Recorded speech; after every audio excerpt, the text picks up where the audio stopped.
Hello दोस्तों, veterans नमस्कार। मैं दीवान सिंह।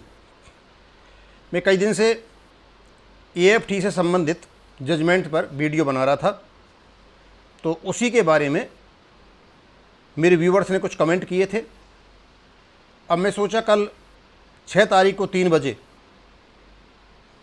एमएसपी के केस की सुनवाई है, तो हम चलो कमेंट ही बता देते हैं। तो पहला कमेंट है इसका मनवर हुसैन साहब का। वो कहते हैं, नमस्कार सर, 1994 से 1998 में बहुत लोगों को एसीआर नेम बदल जाने की वजह से प्रमोशन नहीं हुआ था। कोई जानकारी आपके पास हो तो वीडियो बनाने का कष्ट करें। मनवर हुसैन साहब, मैं आपको बताना चाहूँगा भाई, मेरे पास इतनी पुरानी कोई जानकारी नहीं है, और यदि किसी कोई सफ़र भी हुआ है, कोई आदमी प्रभावित भी हुआ है, तो रियली वो उसका काम था कि इन चीज़ों पर ध्यान देता। हाँ, ओमवीर सिंह ने जो दिखाया था अपना जलवा, वो वास्तव में काबिल तारीफ़ था, और इसलिए मैंने उसको डाला था कि यदि कोई ऐसा आदमी है और करना चाहे तो कर सकता है। देखो साहब, सोते हुए व्यक्ति के मुंह में जो सिंह होता है ना, सोता हुआ कभी शिकार नहीं आता। वो कहता है ना, ओपन माउथ, जो क्लोज्ड माउथ होता है, closed mouth catches no fly. मुंह को बंद करके सो जाओ, कोई मक्खी नहीं आएगी। तो उसके लिए मुंह तो खुलना पड़ेगा। मोहिंदर एस गहलियान, दीवान साहब, सरकार ने तो जेसीओज की वैल्यू ही ख़त्म कर दी। ऐसा लगता है फौज को जेसीओज की रैंक की ज़रूरत नहीं है। अब चुगली book officer equal to lieutenant captain ही संभालेंगे। सर, चुगली बुक तक तो मैं नहीं जाऊंगा, लेकिन मैं ऊपर बता देता हूं, रादर देन हम दूसरों पर दोषारोपण करें कि सरकार ने जेसीओज की वैल्यू ख़त्म कर दी है, तो सर ये बिल्कुल गलत है। जेसीओज ने ही अपनी जेसीओज की वैल्यू ख़त्म कर ली है।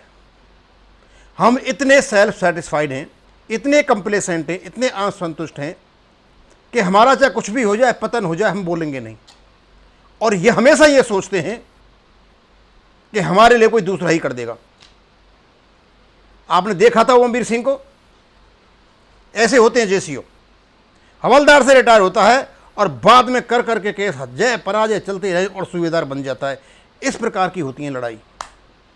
हमारा एक भी जेसीओ डिग्रेडेशन जब कितने हो जाए, अपग्रेडेशन के कोई कोशिश नहीं करता है। और मैं बता दूं आपको, मैंने एक बार डाला था आपको, एमएसपी का जब कैलकुलेशन जो 6 CPC ने दिया था हमको पीवीआर मान करके, यानी जेसीओज को पीवीआर मान करके, और सिपाही की बेसिक पे से जेसीओज की एमएसपी सेट कर दी थी, उस समय हम बोले ही नहीं, चुप रहे।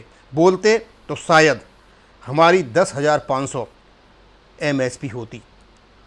ये माननीय सुप्रीम हाई कोर्ट में जो केस चला हुआ है इक्वल एमएसपी का, वो एक अलग बात है। लेकिन आपकी उस प्रोसीजर से, जो प्रोसीजर दूसरों को अपनाया गया था, उस प्रोसीजर से जेसीओज की 10,500 होती। और भारत सरकार ने जो 1,000 रुपये का जो कंट्रीब्यूशन किया था जेसीओ को, यदि उसको बना लिया जाए तो 13,400 होती। तो आप दोष मत लगाओ कि जेसीओज का डिग्रेडेशन भारत सरकार ने दिया है। भारत सरकार ने नहीं किया है। अब मैं लूंगा यहां से, कोई अमृतलाल जी हैं। अब ये ग्रुप उसने उन्हीं का ही है।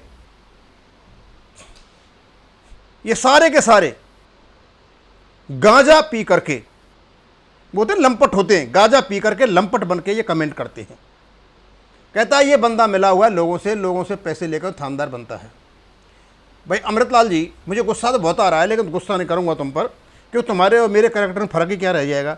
पर भाई ये बता दीजिए, तुमने कोई पैसा दिया है मेरे को कभी, या तुम्हारे रिश्तेदार ने कोई पैसा दिया है, या तुम्हारे घर में कोई नौकरी कर रहा हो फौज में, उसने पैसा दिया है, तुम्हारे दोस्तों ने कोई पैसा दिया है, क्या तुम सैनिक संगठन में उसने कोई पैसा दिया है, या तुमने किसी से मुझे पैसा दिलवाया है, या मैंने किसी से पैसा मांगा है?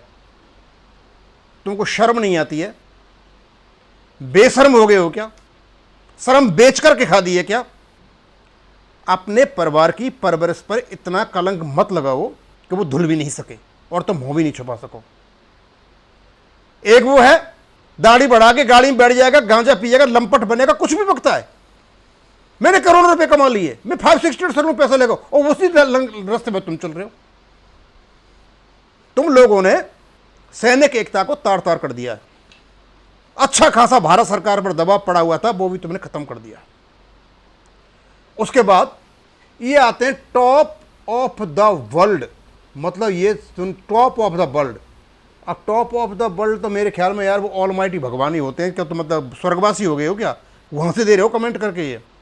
और ये जो टॉप ऑफ द वर्ल्ड ये छुप छुप करके जो आते हैं ना, ये जंतर मंतर पे कुछ सपोले बैठे हुए। मैंने देखा था एक बार, एक सपोला गाली दे रहा था और उस गाली को उसने ऐसा घुमाया दूसरे के नाम से लेकर के यूपी में गाली दे दी। उसका नाम है नलिनी तलवार। मैंने देखा था, मां बहन की गाली दे रहा था, उसी गाली को लेकर के, अपनी गाली को लेकर के दूसरे के नाम से घुमाया और जा करके यूपी में दे दी, उनमें लड़ाई करा दी। ये इस प्रकार के सपोले यहां पर बैठे हुए जंतर मंतर पर। अब यह क्या कहते हैं, वैसे तो रोजाना एमएसपी बराबर होने जा रही है, सबको बराबर मिलेगी, कोई एडीसी लड़ रही है, वो लड़ रही है, और सपोले क्या कहते हैं? इन मूर्खों से कोई पूछे कि क्या सरकार 15,500 एमएसपी दे सकती है? अब भाई लिखने वाले से अलावा 30 लाख जो सैनिक हैं वो सारे के सारे मूर्ख हैं, यही एक विद्वान है। अब ये तो यार हम भी सोच सकते हैं, सभी सोच रहे हैं। अब इस पर सोच करके आगे चलें, फिर तो केस ही वापस है, लड़े ही नहीं, फिर तो लड़ने की जरूरत कहाँ है? तुम आराम से मजे मारते रहो, लोगों से लूटते रहो, पैसा लेते रहो और दूसरों को तुम डिस्करेज करते रहो। वाह गुरु वाह। कभी नहीं, मतलब इन्होंने डिक्लेयर कर दिया कि हमें 15,500 एमएसपी भारत सरकार नहीं देगी यदि ये हाई कोर्ट से जीत भी जाएंगे तो। भाई अमृतलाल जी, ये बंदा मिला हुआ है सरकार से। साथियों आप समझ सकते हो कि सेना में हाल सर्विस कर रहे लोगों को जो एमएसपी मिला उसका आधा पेंशन को मिलेगा, यानी हाजिर जवानों और जेसीओ की तनख्वाह करीबन 15,000 का इजाफा होगा। मान चलो सेना में 13 लाख जवान जेसीओ हैं, तो सरकार को खर्चा कितना आएगा? देखो अब मैं बताऊं, इन्हें लिखी है कितनी बिंदी लगा रखी है इसमें, 3 तो ये हो गई और 3 ये हो गई और 3 ये हो गई, यानी 7 जो जीरो आई हैं उनका तो बन गया करोड़। अब रह गया 1950, यानी 1950 करोड़। ये तो यार हल्का सा खर्चा है, कुछ भी नहीं है। अरे इडियट, तुमसे नहीं आता करना तो रहने दीजिए ना। अच्छा, अब ये निकाला कैसे है? ये तो 1950 करोड़ तो भाई एक महीने का ही हो गया। 15,000 जो मिलेंगे एक महीने में मिलेंगे ना। अब इसको जब तुम निकालोगे 1950 करोड़ को, 1950 1 2 3 और ये हो गया 1950 करोड़ को यहाँ निकालोगे तो 1950 को जब तुम 12 से करोगे डिवाइड, तो ये तो बन गया भाई 23,400 करोड़।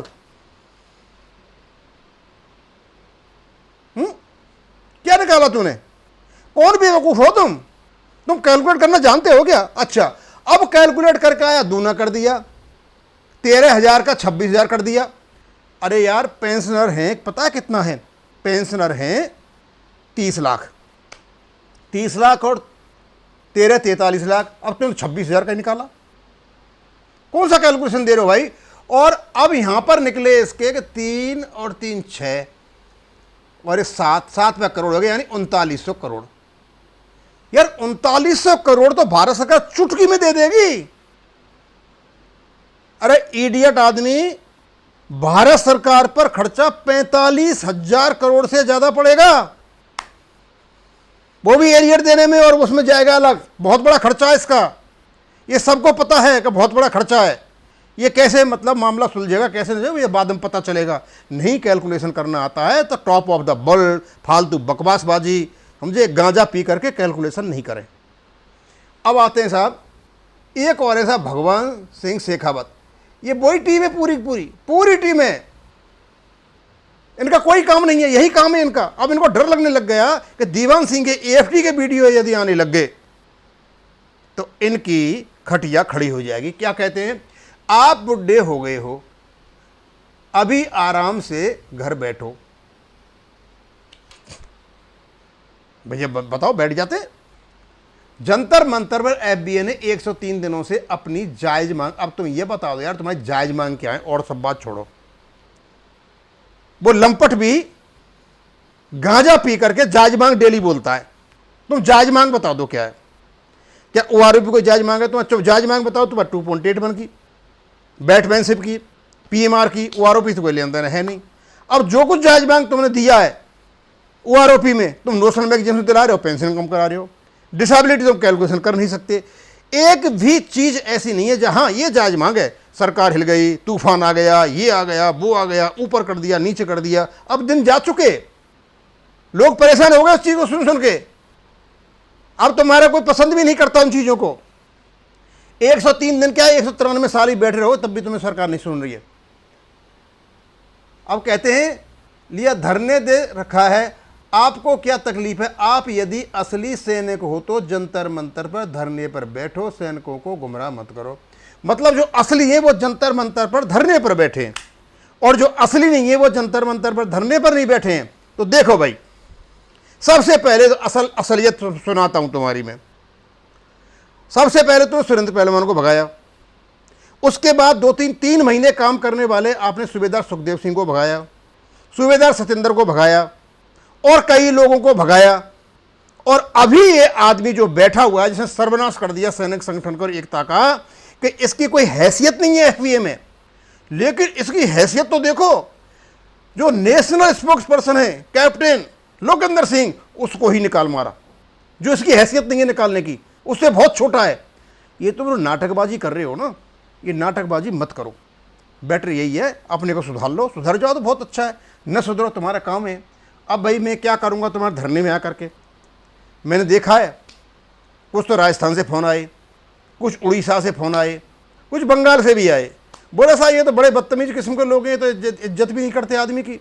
कोई नलिनी तलवार के बारे में बता रहा था, जितने अपमानित तरीके से इसने कोई झुंझुनू के किसी व्यक्ति से बात की थी ना, वो बहुत बड़ा खर्चा करके इनके पास आए थे। वो भी अचंभित थे कि किस प्रकार के लोग हैं। ये तुम्हारी जो असलियत है ना, सारे पूरे देश में पहुंच चुकी है। इसलिए आप ट्राई करो या मत करो, आप कहीं के भी नहीं हो। अब मैं इसको यहीं ख़त्म करूँगा। थैंक यू, धन्यवाद।